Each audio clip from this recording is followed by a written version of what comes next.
I wanted to begin by just acknowledging the fact that those, what we call degradations, that our earth has been degraded through the way in which we have lived with earth, and we are degraded as well. So Catholic Earthcare, I would like to imagine, with NATSICC, are trying to imagine a future whereby we come home. And that there is a new shift.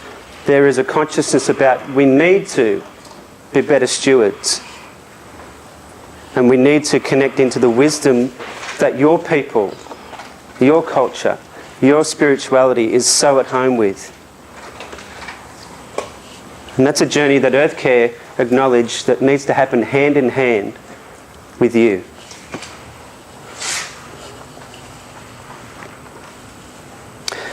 I just wanted to share with you, if it's okay, a couple of key points about what the science is suggesting.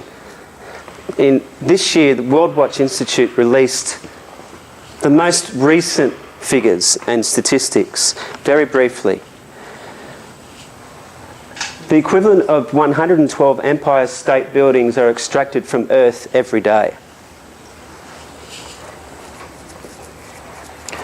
Humanity now uses the resources and services of 1.3 Earths. So we are going beyond the capacity of our planet to sustain not only itself but us. Now, this is a scientific problem, but at its core, it is a spiritual crisis. Now, we were talking this morning at breakfast at the football last night. You might not have even been aware of how bombarded potentially you would be through advertising. Just think about the images that were presented to you that tried to get into your mind space, and what is that suggesting, particularly if you weren't aware of it. It's consumerism and it's killing us. But the science is saying that without significant action, median temperature increases would be 5.1 degrees Celsius by 2100. It's not, I mean, okay, it's 90 years away, but it's not a long time for 5.1 degrees increase to happen. That's taken millions of years to happen. And we are living in such a way that that's potentially, unless things change, going to be the case.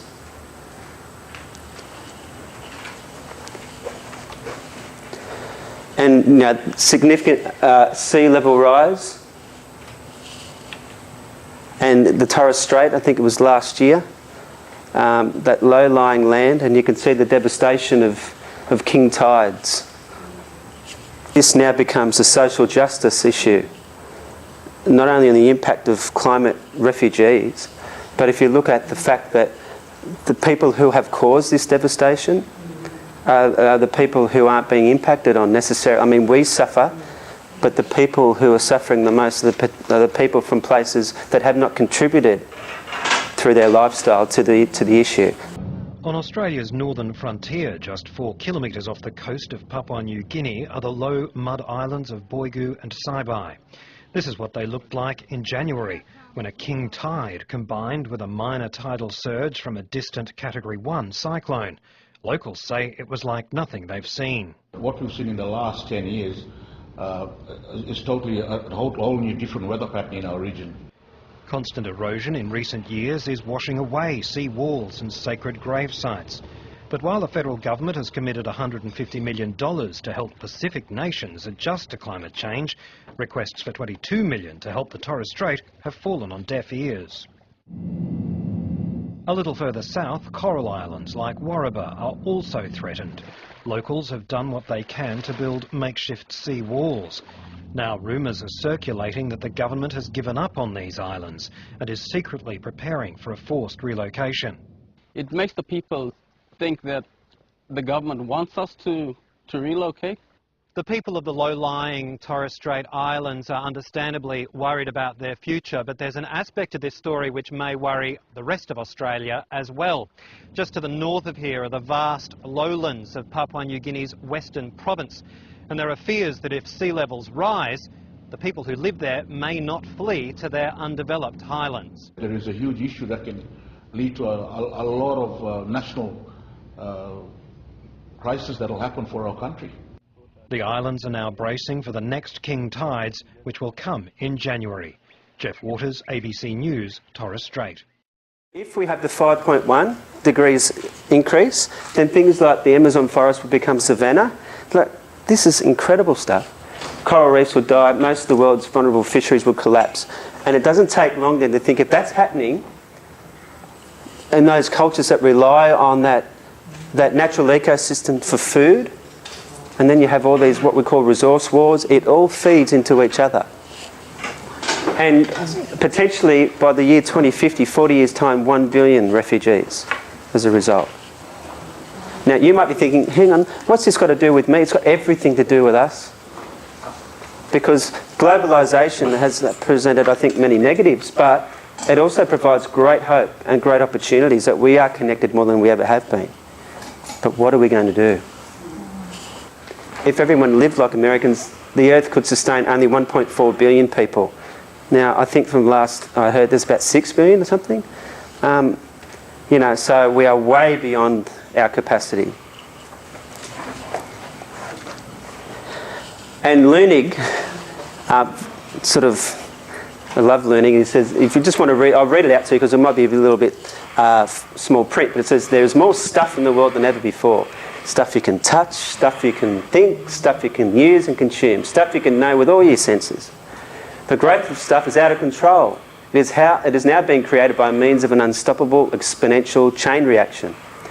Stuff has become a major threat to freedom and happiness.